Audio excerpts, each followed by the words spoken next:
President Donald Trump welcomed a series of major U.S. Supreme Court decisions, calling one ruling a historic victory that strengthens the powers of the American presidency. Speaking to reporters at the White House, Trump criticized the Supreme Court's decision allowing states to continue counting certain late-arriving mail-in ballots. He argued the ruling could make election fraud easier and urged Congress to pass the SAVE Act, which would require proof of U.S. citizenship to vote in federal elections and tighten voting rules. Trump said the legislation would help restore confidence in American elections through voter identification requirements and stricter limits on mail-in voting. The president also sharply criticized the Senate parliamentarian, questioning why she remains in her position and suggesting Senate leadership should replace her after several rulings opposed by Republicans.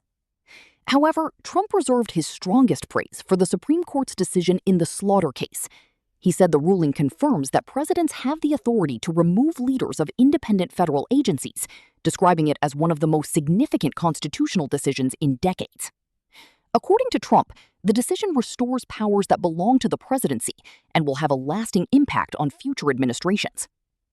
When asked whether the ruling would lead to additional dismissals inside the federal government, Trump said he has no immediate plans for further firings, but welcomed the clarification of presidential authority.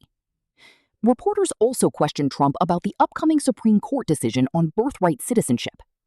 Trump said he would accept whatever the court decides because it is the nation's highest judicial authority. At the same time, he repeated his opposition to automatic birthright citizenship, arguing that ending the policy would be better for the United States.